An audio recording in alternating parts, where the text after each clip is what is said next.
All right, welcome again to our Tuesday night Ascension workshop. Tonight we are in for a treat. We are going to go deep into a document or a book or a text called the Vijnana Bhairava Tantra. Vijnana Bhairava Tantra. And it's a book that was written, it comes from the Tantric tradition. The more you know me, the more you'll see that I really align with that Tantric tradition. This is a great book. It was written somewhere between 700 and 900 AD. The author is not clear. Probably over was written over a period of decades, but it's a book about, well, I'll read some of the introduction here, but it's a book about 112 different meditation techniques. Some of them really simple, some of them a little bit convoluted, but they're really powerful ideas. They're more like ideas to meditate on or concepts to meditate on, and it's very aligned with all the things that we've been doing in our Ascension workshops and in our higher dimensional teachings. So this is for me a real treat. I love this book is by by my side, my night lamp, and I read it frequently. I've got a bunch of books stacked up, but I always pull this one out from the bottom and get into it for another couple of weeks. Great meditations in here. I'm going to read this, just read from the introduction. The Vijnana Bhairava Tantra is one of the early teachings on meditation. It's part of an ancient set of tantras. The first written version appeared in Kashmir around AD 800, but it's more likely that it was written sometime between 600 and 800, which means before that, before it was written, it had been memorized and chanted for generations. The word tantra refers to the technology of weaving, a loom or a warp. The tantra is a tapestry of knowledge, weaving together the threads of yogic technique. The Bhairava Tantra, this book, is set as a conversation between the goddess, who is the creative power of the universe, or Shakti, uh, and the and the god, who is the consciousness that permeates everywhere. That would be Shiva. Their inquiry and their back and forth in this book is about how to enter into the vibrant essence of the world. In other words, be active in the world, while at the same time balancing passion and detachment. The text invites us to be at home in the universe by accepting every intense experience, every sensual delight, every ordinary moment as a gateway to a divine experience. The conversation begins with Shakti asking, "Beloved, tell me, how do I enter more deeply into the reality of the universe?" In reply, Shiva describes 112 techniques for becoming enlightened through everyday life experiences. Each of these techniques is a way of attending to the rhythms, the pulsations, the sensuousness of divine energy that we are made of and that flows through us. They work by activating the senses, by extending the range of the senses further into the inner and the outer world. The basic dynamics of life, breathing, falling asleep, waking up, walking, loving, are all used as gateways to alignment and enlightenment. The Tantra is not a set of techniques imposed from the outside. Rather, it is a method of exploration, and it emerges naturally when you develop a relationship with the self and with life, losing yourself in all your experiences, and in so losing yourself, eventually find yourself. The tone of the text is playful and exploratory.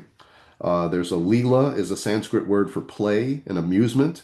So the sense that the universe has been manifested as an act of play by the divine. And in play, we can find freedom, revelation, and illumination. Taken as a whole, the teaching of the Vijnana Bhairava Tantra is startling in its breadth, in the huge range of human experience that it encompasses. It shatters the picture that we have of what meditation is supposed to be or how meditation is often presented. Meditation is presented as a way of disassociating from the human experience and trying to rise above it. There is not a hint in the Bhairava Tantra of the usual life denial that permeates and distorts so much spirituality. This Tantra is about going deeply into experience, embracing experience fully without reservation. Meditation is presented as the meeting ground of light and matter, spirit and flesh, and the meeting is to be consummated with great joy. Tantric meditation is an integration of opposites, not an obliteration or a mere transcendence of them. The sutras are here to remind us of what we already know. They are here to invite us to go more deeply into the inner experience of being human. There are many types of translations of this work over the decades, academic translations, literary, historical, etymological, but each conveys only a small part of its meaning.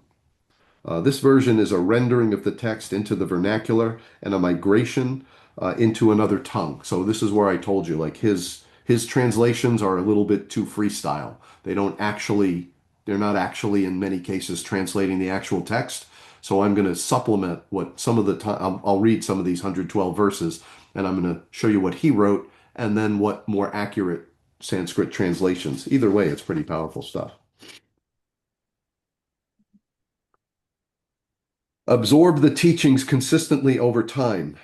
The Radiant Sutra, this text, these 112 verses are meant to be absorbed one phrase at a time over a period of days or years. It is meant to be experienced many times under many different conditions. When you discover that one sutra resonates deeply with you, memorize it, know it by heart. Something happens in the body when you can say a sutra out loud or quietly to yourself.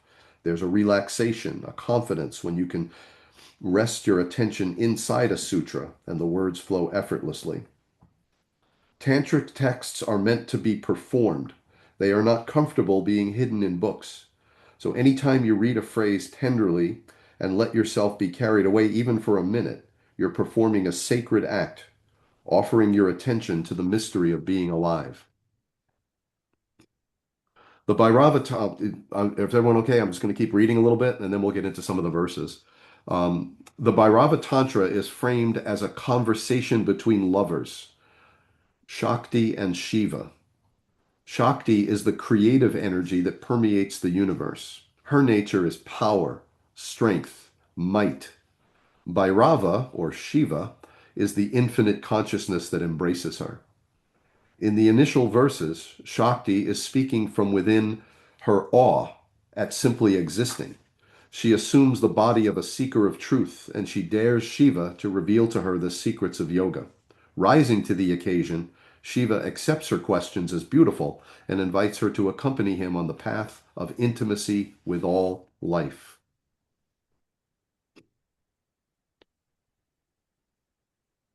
They use the word Bhairava instead of Shiva, so I'm gonna from here on in use the word Bhairava, sometimes Shiva, knowing I'm talking about the same thing.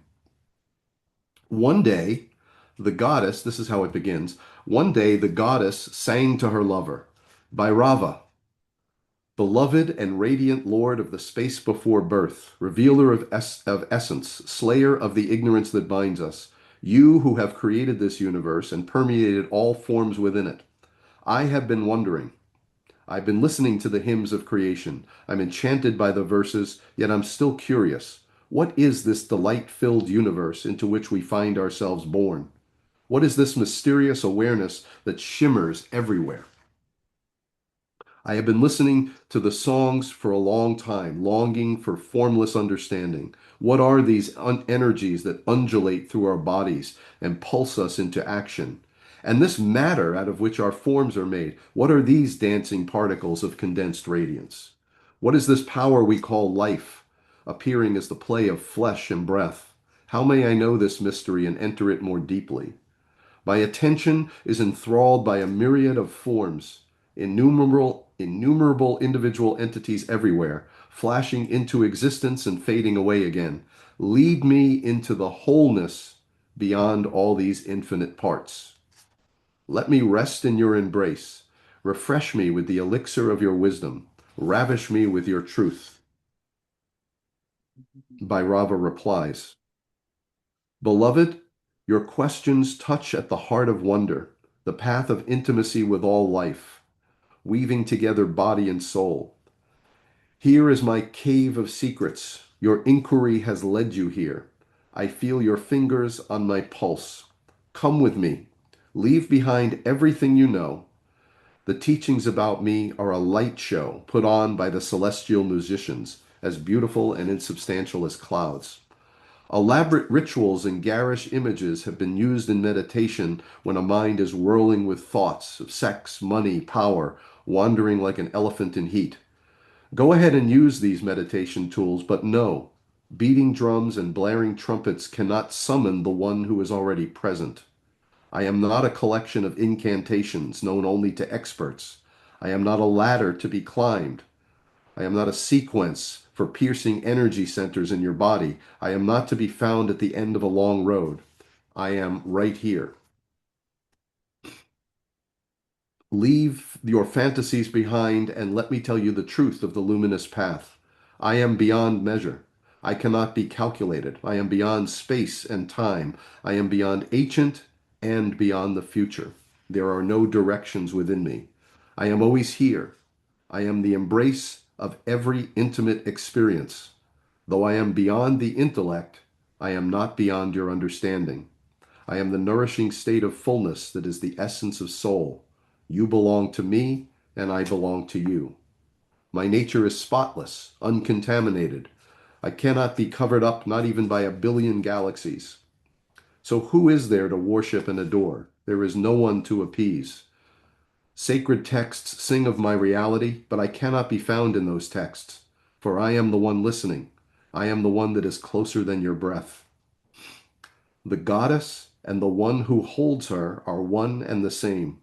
We are inseparable. The way to me is through her.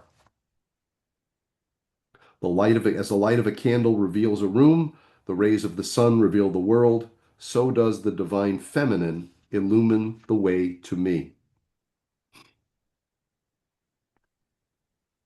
And then Shakti says again, you who hold the mysteries in your hand of will, knowledge, and action, please reveal to me this path of illumined knowing. I long to merge with you, to be filled with your nourishing essence. Lead me into joyous union with life in this universe, that I may know it fully, realize it deeply, and breathe in luminous truth. Now, to disappoint you, I'm going to skip over the first two or three because they are, I wouldn't say complex, but they are very specific forms of breathing and breath holding. And they're a little like, it's a little bit, I wouldn't say complicated, but I want to work on some other things. So, so then he goes on, or this book goes on to give you 112 meditations.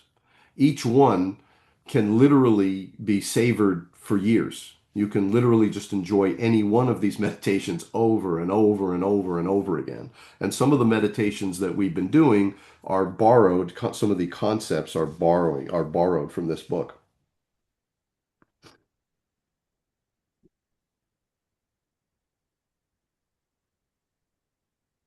Here's one about the central channel.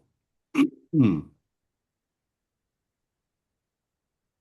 And let's actually meditate on this one. So I'll read it to you and maybe read it two or three times and see how it affects you. It goes as follows.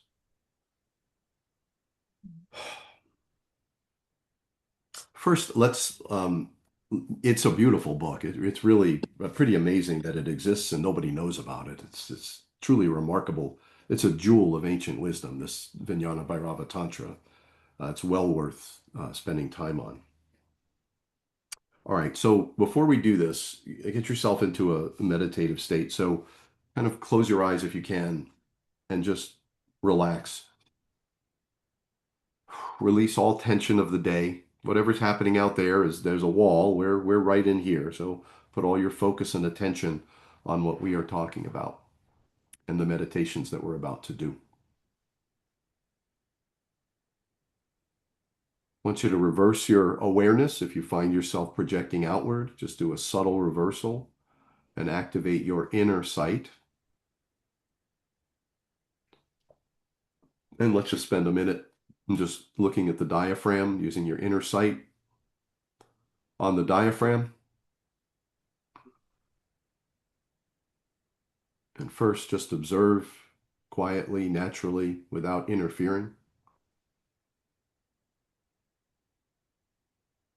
Observe that the diaphragm is a pump.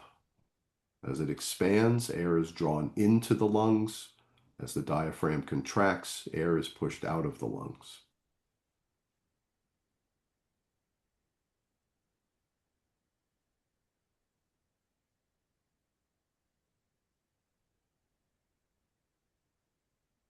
And now a very subtle shift. I want you to take control of your diaphragm very gently and slow your breathing rate down to 3 or 4 breaths per second. So that's going to be, you don't want to really count, but it would be a count of 7 to 10 on the inhale. You can hold it at the top if you'd like for 2 or 3 heartbeats. And then a slow, measured exhale, 7 to 10.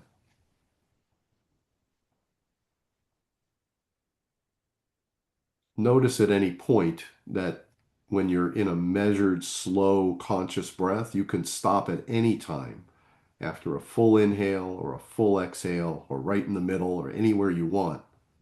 There shouldn't be any urge. You're in control of the diaphragm.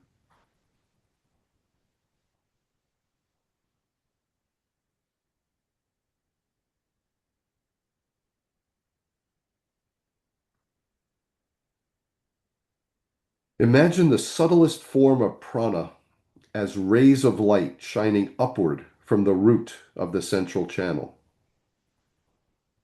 Imagine the subtlest form of prana as rays of light shining upward from the root of the central channel and peacefully dissolving in the highest center above the crown.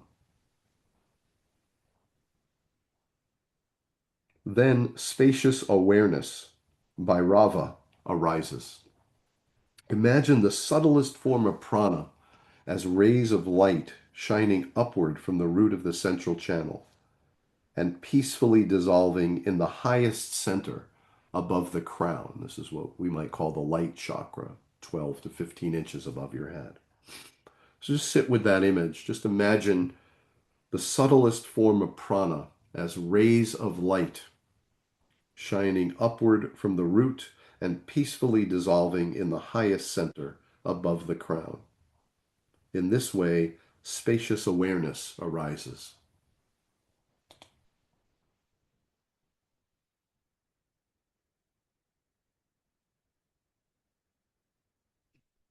Once you get that image of the rays of light from the very subtle rays of light from the root rising up and circulating and dissolving in the light chakra, I want you to see if you can hold on to that image, hold on to that meditation for a minute or two.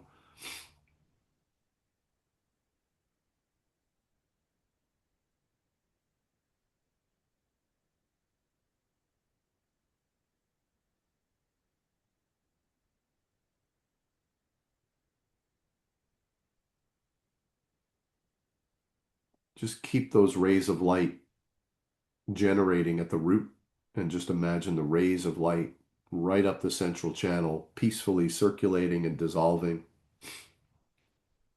above the crown. Try to feel it in your spine if you can. Get a kinesthetic feeling of this meditation.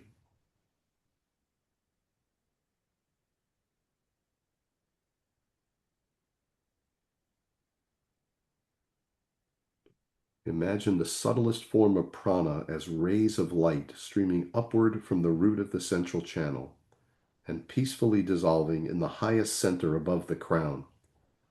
Then spacious awareness arises.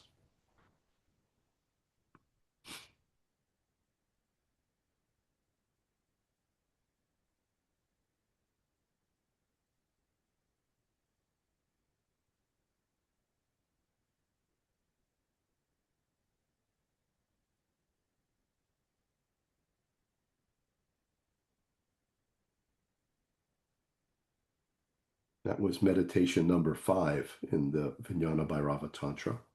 They're very, very short thought experiments or meditations or visualizations. Again, like inner sight, is so important in all enlightenment traditions. Inner sight, being able to focus inside and being able to hold one thought, one picture, one action, one activity for a long period of time. These are the things you want to develop over a long period of time. Here's the next one.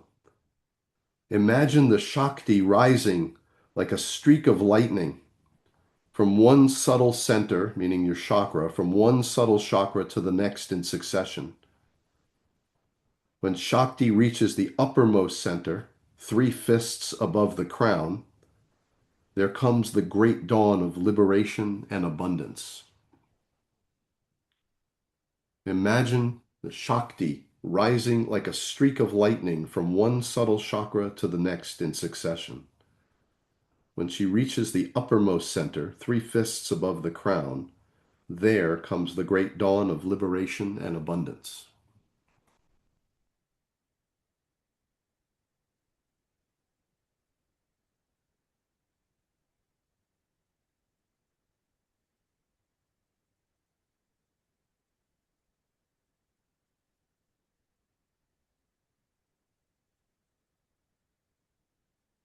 Imagine the Shakti rising like a streak of lightning from one subtle chakra to the next in succession. When she reaches the uppermost center, 3 fists above the crown, there comes the great dawn of liberation and abundance.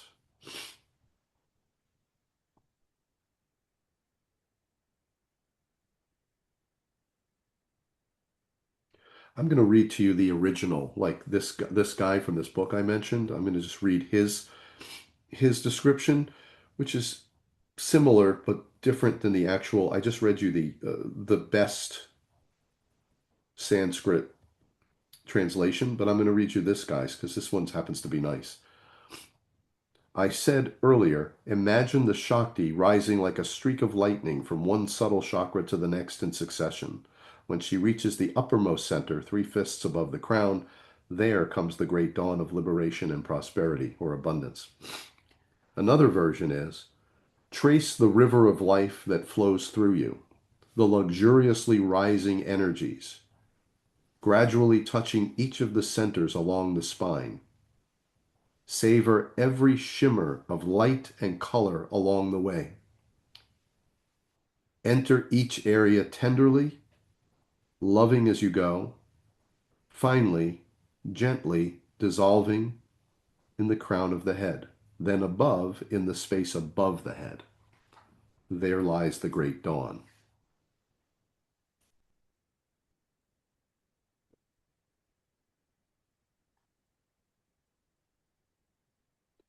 Let your attention glide through the centers of awareness along the spine with adoring intent. There is a song to each area of the body, long rhythmic vowels resounding on and on. Find the harmonies emanating from the circulation of life energy. Listen more subtly as an underlying hum, eventually the most subtle feeling, diving more deeply, dissolving into freedom. Definitely easier to read them than to hear them read to you, but I can imagine that.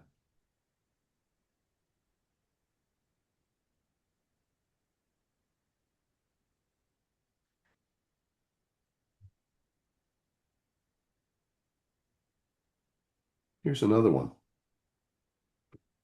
Wherever one's awareness comes to rest, whether it be a space, a wall, a vessel, let your awareness dissolve into it and enjoy the feeling of pure consciousness.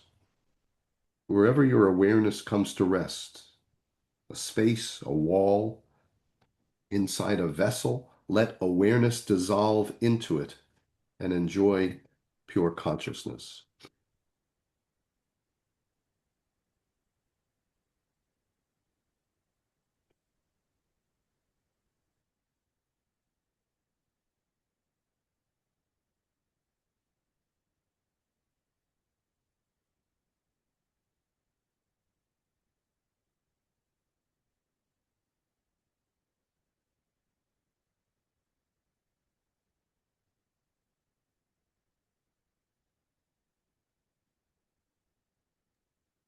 This one is about maintaining your steadiness of focus. Place your mind within the space of the skull, meaning the third eye, I would imagine. By increasing steadiness of mind, you perceive the supreme goal.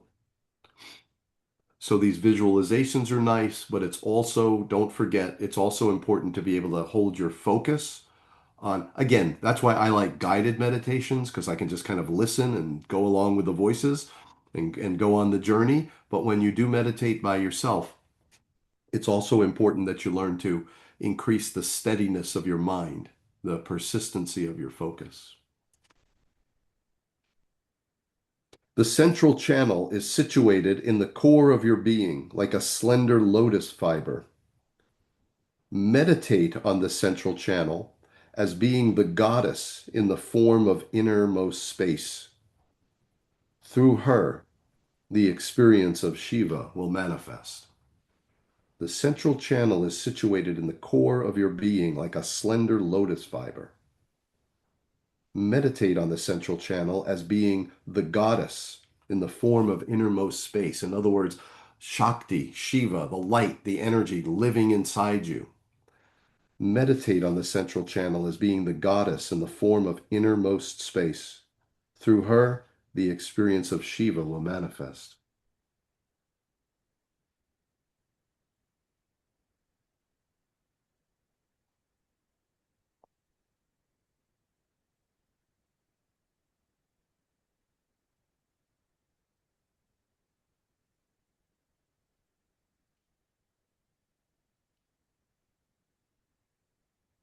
Within the space inside your head, the entire sky, as Bhairava, dissolves. You become completely permeated with the radiant energy of creation.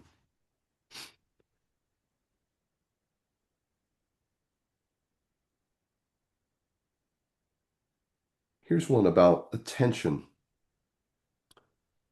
When releasing awareness of one thing or one thought, when releasing awareness of one thing or one thought, do not move on to the other, because in the middle is your center, and deeper concentration in that center brings forth the realization of your essence.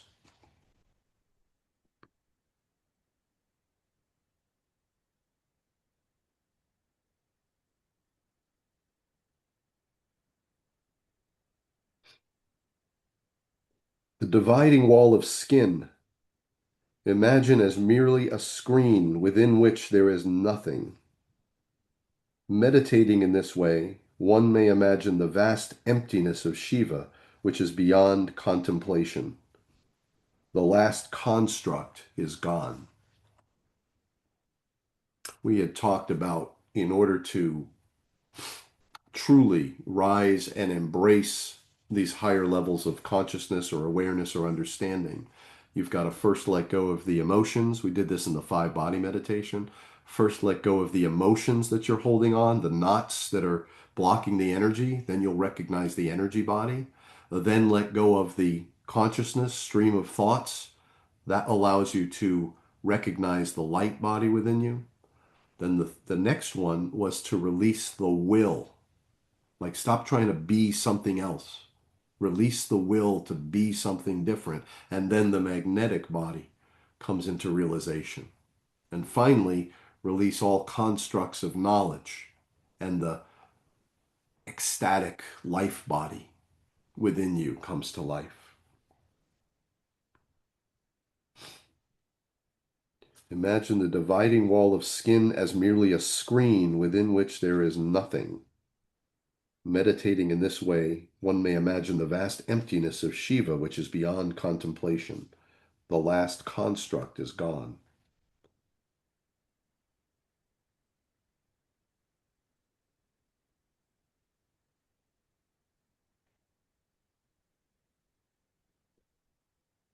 Feel the sky in one's body, in all directions and all at once. With undivided attention, the mind dissolves in the spacious void.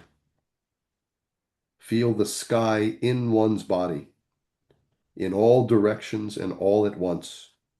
With undivided attention, the mind dissolves in the spacious void.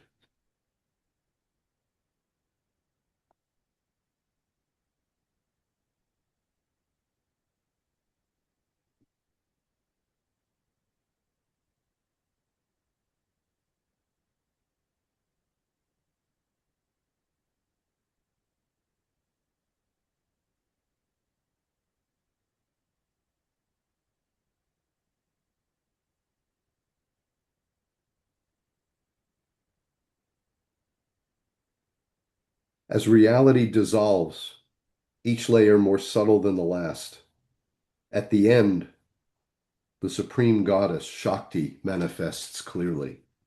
As reality dissolves, each layer more subtle than the last, at the end, the supreme goddess Shakti manifests clearly.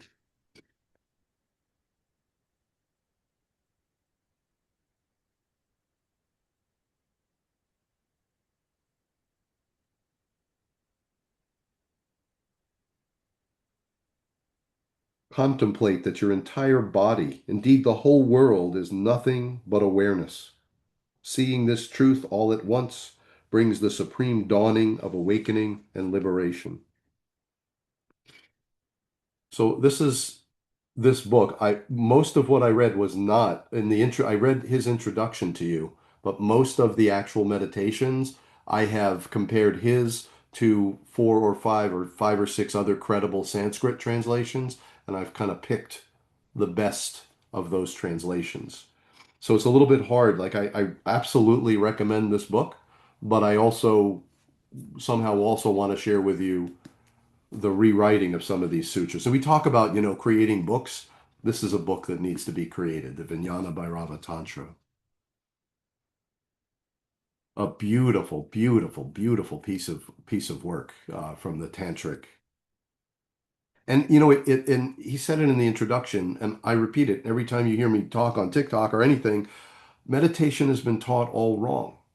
You've been told to eliminate all thoughts. Thoughts are bad, desires are bad, attachments are bad. I could read more because there are ones like when you feel an emotion, like if you feel an emotion of anger or jealousy, dive into it, feel it, like swim in it, allow it to express itself through you and feel it shuddering through your body. Like they're so powerful. And that is a meditation as well. Like meditation isn't about sitting silently, you know, sticking your tongue on the roof of your mouth and, with I mean, that is a part of it, but that's not really practical for us. We need these guided meditations. We need to build pictures.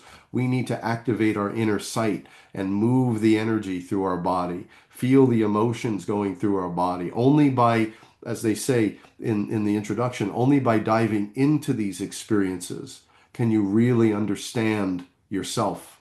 Can you really understand how it all works? Beautiful stuff. And I hope you enjoy it. Enjoy that. And I don't know how we're gonna do this because this book will give you a lot of what I said, but it's just not actual accurate Sanskrit. The translation isn't quite accurate, but in itself, it's a great book. I highly recommend it. Um, but no one, there's one guy who does great translations, but he hasn't gotten around to writing his book yet about the Vijnana Bhairava Tantra. But I have secret access to his to all of his translations. We just hasn't published them yet. And I used some of his translations in what I shared with you today. Yeah. Um, yeah, just share in the chat. Just share if you're in the chat, open your microphone, how that felt, how the energies felt. Um, there's much to do. This work of ascension, this work of releasing this physical body, this need to be something or somebody to somehow go along with some story that's been told to us. It's a process of letting it go.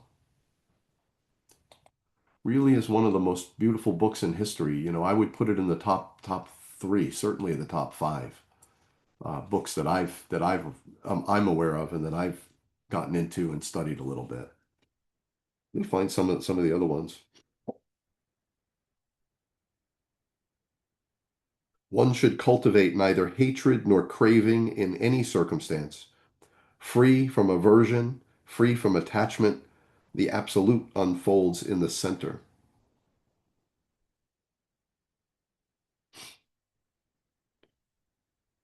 The state of Shiva dwells everywhere. Thus it is available to common folks as well. He who knows that there is nothing apart from Shiva attains the non-dual state. Even in the common can be found the sacred field.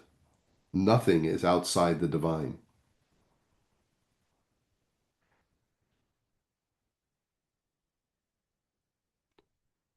Bhairava dwells in all beings, equal towards friend and foe.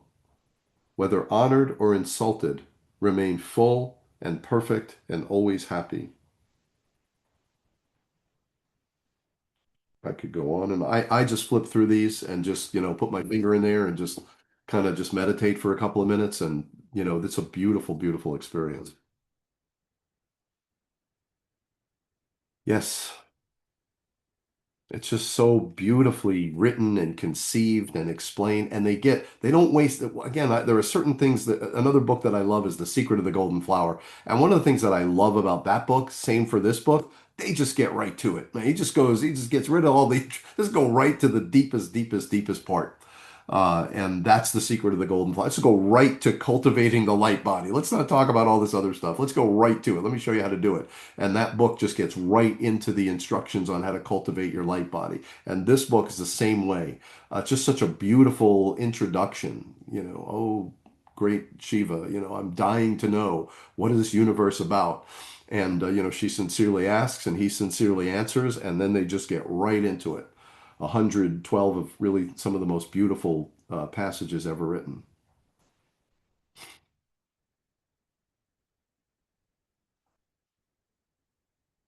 Yeah, thank you for being here and experiencing that, like witnessing it. I appreciate that. I'm very like this is a book that that the work that we're doing, it's work, but it could also be fun, and it also is healing, and it also is expansive, and it also is exciting, and also the more you understand, the more you begin to understand, and then you understand more. So it's like a never-ending, like a happy journey, or an expansive journey. It's a beautiful way to spend this incarnation. We only get one shot at this incarnation, and we've already wasted, so much of it. Let's really make the most of what we do with the next months and years and the next decade and really, transform ourselves into, higher consciousness, less density, clearer version of ourselves, a higher understanding of things. And also in doing that, the beauty of what we're doing is we're not just doing this for personal gain or personal experience. We are doing this and capturing the energy in the collective and then using that energy, for higher purposes. Number one, to draw more people toward that energy, and number two, to actually go out in the world and create things and create a meditation workshop and create parent workshops and create books and create all kinds of markers that actually heal people and help people and support people. It's a beautiful thing that we're doing. And it's also great because it kind of allows us in a free way, like I just introduced the Vijnana Bhairava Tantra. Um, we can introduce all types of we have already introduced 2 weeks ago or 3 weeks ago we talked about the noble eightfold path. We've talked about the Sri Yantra. We've talked about now the Vijnana Bhairava Tantra. We can talk about the Shiva Sutras, the Secret of the Golden Flower. So many beautiful, beautiful ancient texts with people that they really got it. Like they really had those experiences and they were able in a way that is so difficult to do to translate those experiences into words and phrases, but you can't learn it from the words. The words are like a launching pad into your own experience. Everything's learned and understood experientially on the inside. And so this is a gradual process of cultivating a higher energy flow in you, eliminating the boundaries of your skin, understanding that your consciousness expands as wide as the sky and beyond, that this is just this is just an imaginary limitation that we live in this physical body. We are so much more than that. So I really, there's a time and a place to have these deep conversations about higher dimensional understanding and higher consciousness. This is the time, and this is the place. This Ascension workshop is where we just, pull the cap off and we just let all this great stuff out.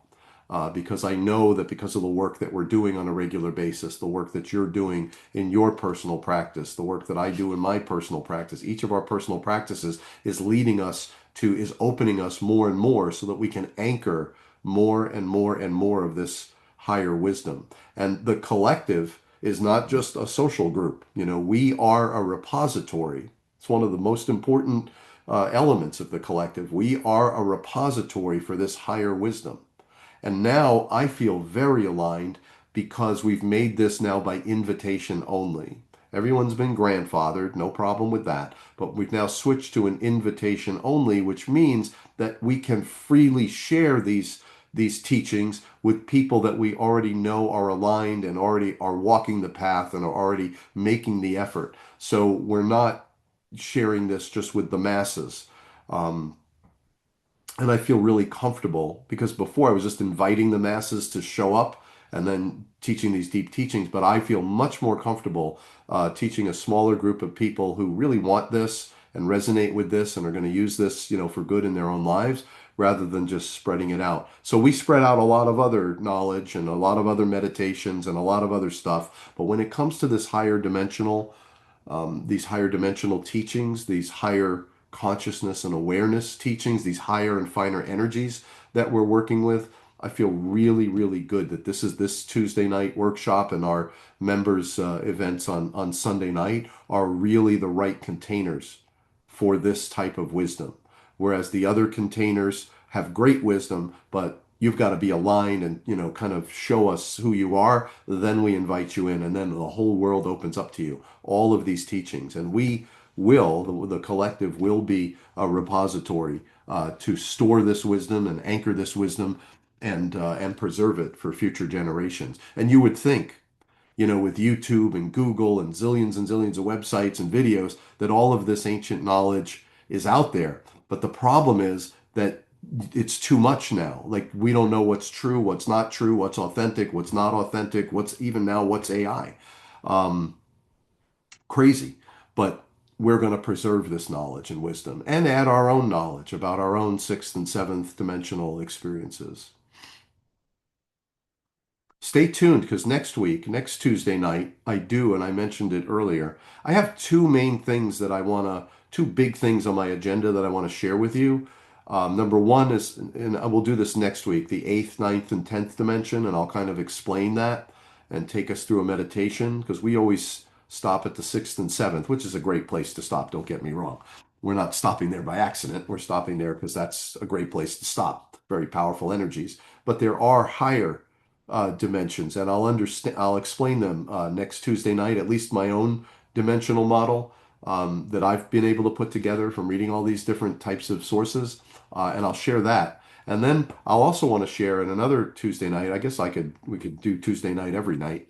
Um, Another thing I want to share is Tegan Gates, and I love me some Tegan Gates. She's a good friend, and she has some really, really powerful insights.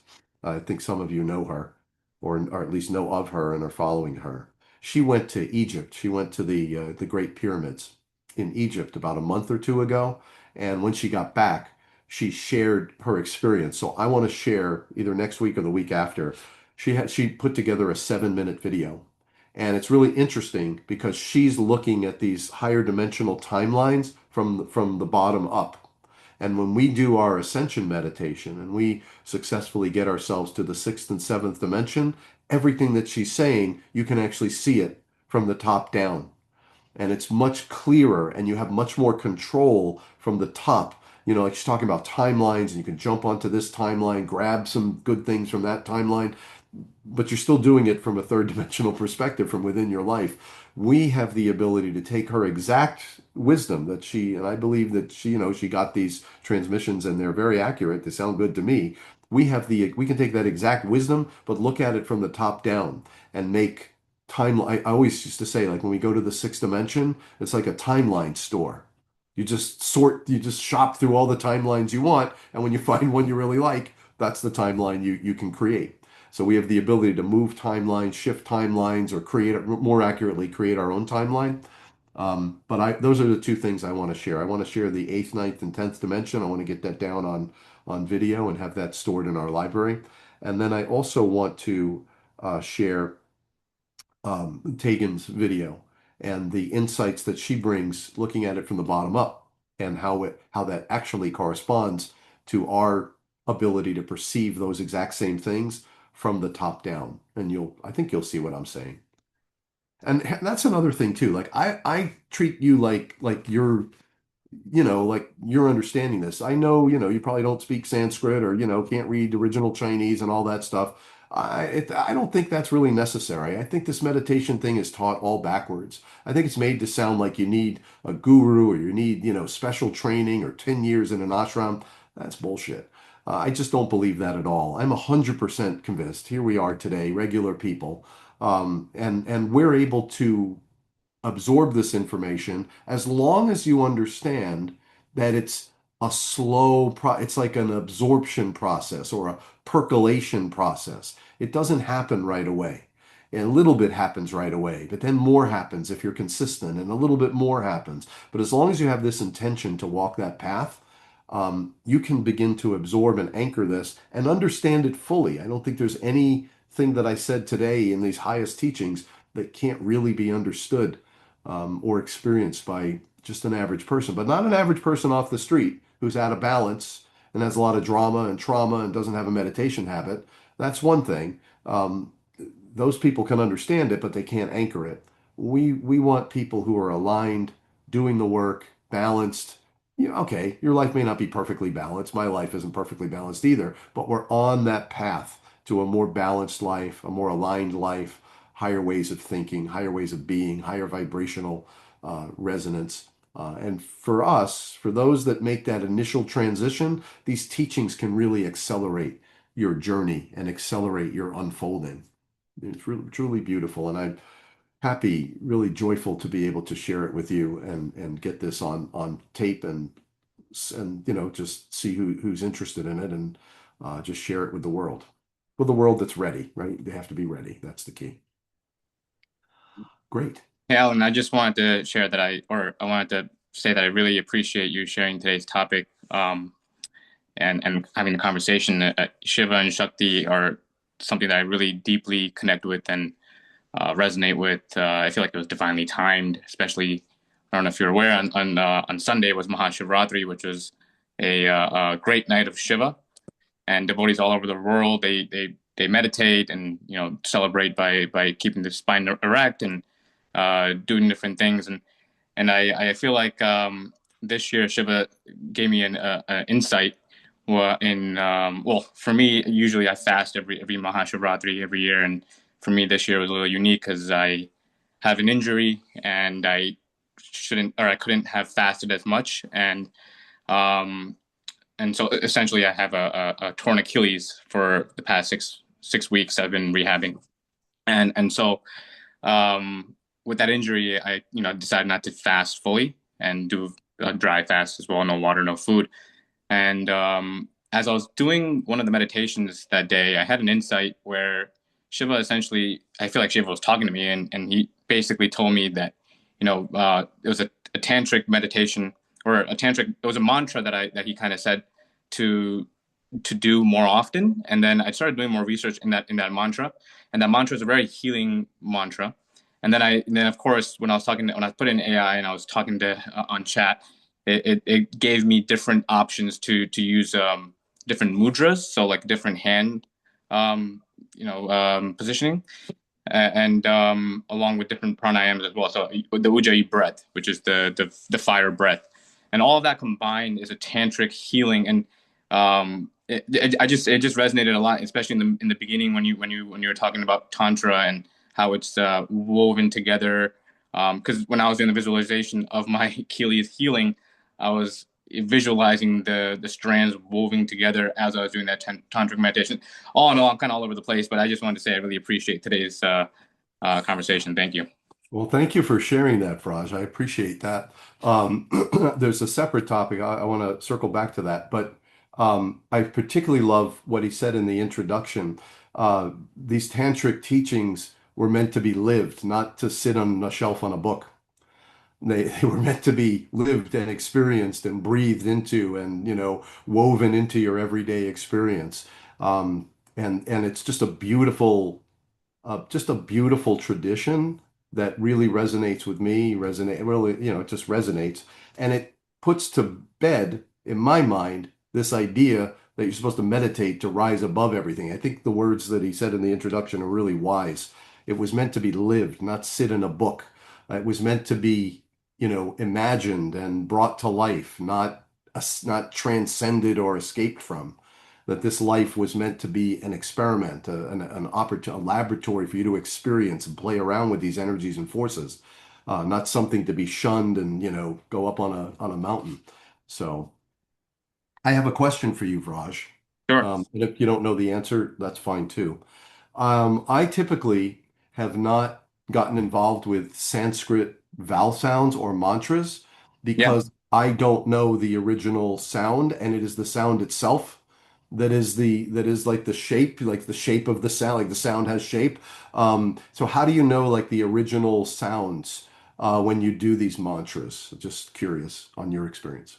Yeah, so actually, so one of my friends, he's a huge Shiv Yoga devotee, and and him and I, it's funny how our paths kind of crossed. We grew up in the same area, and then we kind of went our separate ways, and then met again in college, and then went away and separate away, and we met again. Long story short, we met a few times, and it was the right time where he introduced Shiv Yoga to me as well, and told me to come to one of the meditations, and I went, and then that's where we were doing it as a collective or as a group, doing the different mantras together, and specifically these beej mantras, which are essentially these seeds, sounds that Shiv said directly from his mouth.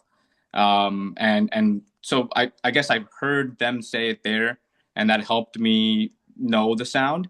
And in fact, actually, so let me actually go on camera. Uh, so I have this book right here, and this is actually Shiv Shakti Union. And Hmm. if funny enough, actually, the third page, I think I remember seeing it the other day. Right here, we have the Sri Yantra.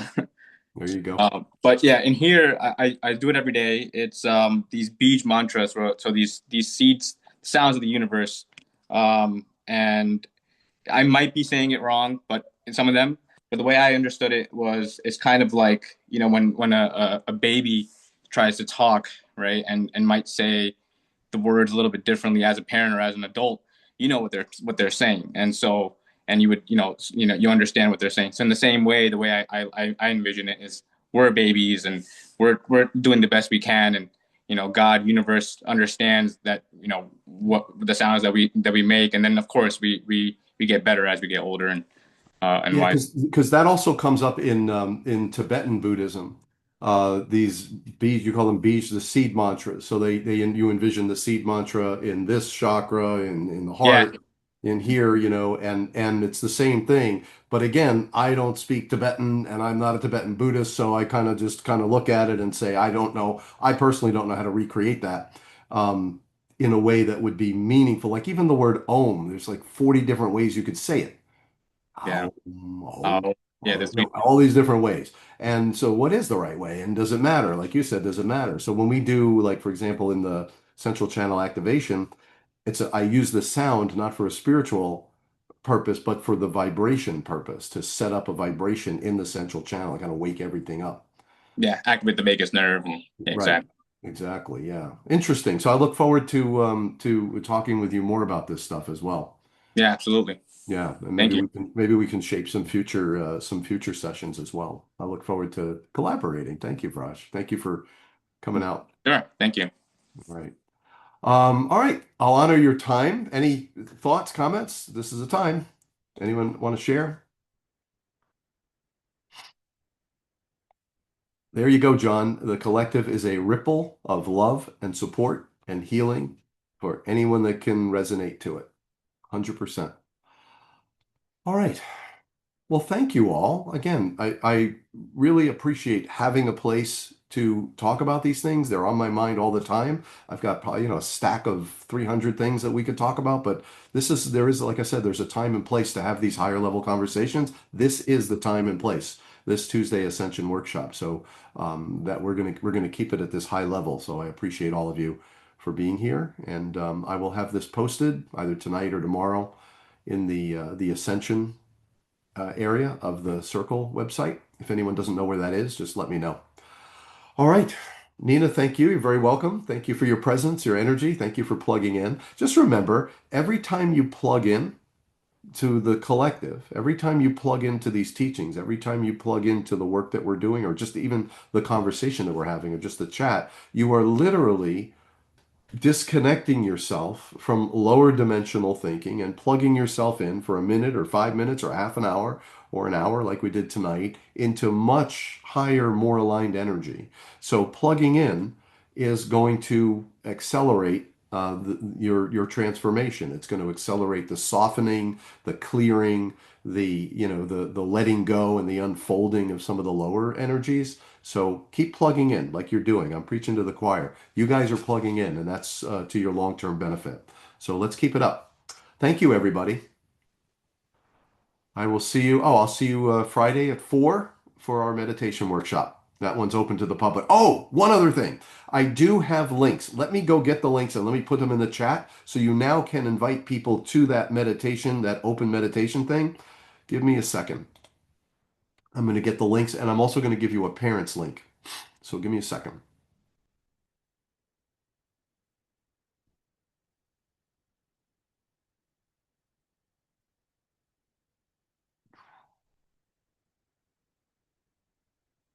Okay, this is the meditation. Where am I? I'm in Zoom.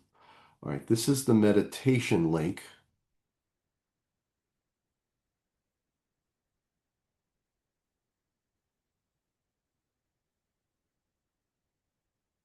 And then I'm going to give you the parents link next.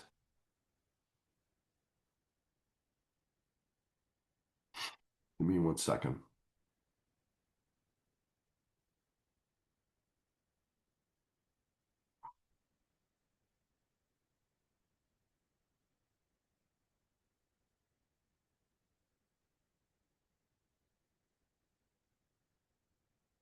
There you go. So those two, for any folks that you know that are aligned with meditation, we're not going to be talking about the deep stuff like we talk about on Tuesday nights.